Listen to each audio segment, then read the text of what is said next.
तो हमारी कहानी की शुरुआत होती है और हमें रे और एलन नाम के दो लड़कों को दिखाया जाता है जो कि आर्किटेक्ट पर एक डॉक्यूमेंट्री शूट कर रहे होते हैं। और ये डॉक्यूमेंट्री शूट करने के लिए ये लोग अपनी शिप से एक जगह पर जा रहे होते हैं ताकि वो वहां पहुंचकर अपनी डॉक्यूमेंट्री को कंप्लीट कर सकें। इनके साथ वहां का एक लोकल आदमी शोएन भी होता है और ये आदमी इनका सारा सामान कैमरा वगैरह संभाले हुए था। लेकिन यहाँ पहुंचने के बाद इन्हें पता चलता है कि इनका सारा सामान तो एयरपोर्ट पर ही छूट गया है। और हमें दिखाया जाता है कि ये लोग जिस शिप से टूर कर रहे थे उसमें और भी टूरिस्ट बैठे हुए थे। इस वजह से शोएन के काम से रे और एलन ज्यादा खुश नहीं थे, लेकिन उनकी मजबूरी थी कि वो शोएन से डॉक्यूमेंट्री शूट करवाएं। शोएन के पास एक पुराने जमाने का रेडियो टाइप का सिस्टम था जिसे वो हमेशा एक बॉक्स में रखा करता था। एक दिन शोएन उसे खाना खाने के बाद वहीं पर भूल जाता है। तब एलन उस बॉक्स को ओपन करके हेडफोन लगाता है और वहां पर वो एक अलग सी साउंड वेव को सुनता है और ये साउंड वो एलन को भी सुनाता है। तब तक शोएन वहां पर आ जाता है। उसे देखने के बाद ये दोनों उसके सिस्टम को सेम टू सेम वैसे ही रख देते हैं। यहाँ पर ये लोग शिप के कैप्टन का भी इंटरव्यू लेते हैं और सवाल करते हैं कि आखिर इतने लोग यहाँ पर क्यों आते हैं,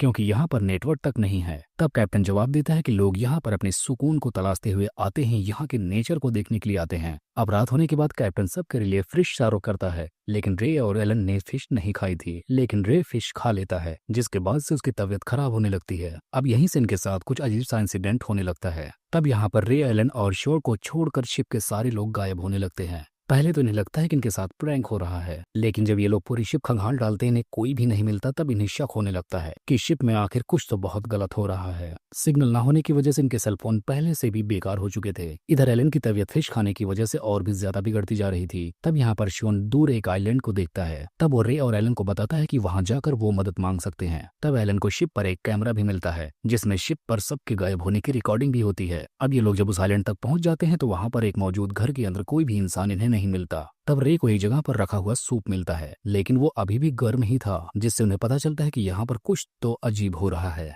अब एलन की तबीयत और भी ज्यादा बिगड़ती जा रही होती है। तब रे और शियोन आइलैंड की इन्वेस्टिगेशन करने के लिए निकल पड़ते हैं। एलन जब कैमरे की क्लिप्स को देखता है तब उसे दिखाई देता है कि जब सब गायब हो रहे थे तो शॉन उनकी वीडियो बना रहा था और वो खुद गायब नहीं हुआ।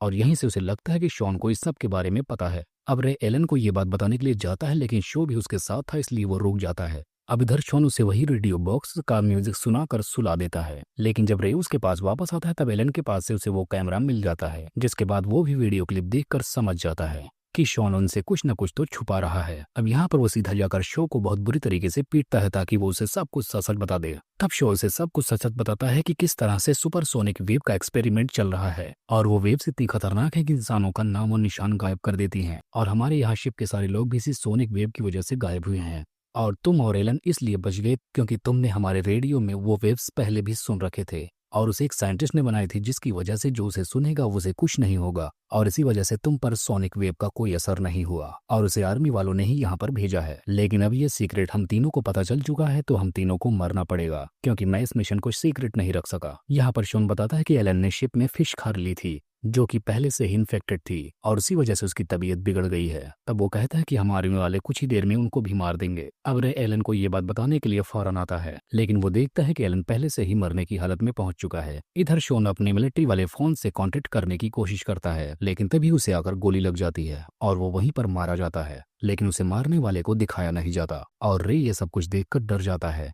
अब रे जहां पर छुपा हुआ था वहां के पास के फोन में रिंग आती है, लेकिन रे समझ जाता है कि ये आर्मी वालों का ही फोन है क्योंकि इससे पहले ये फोन बंद था।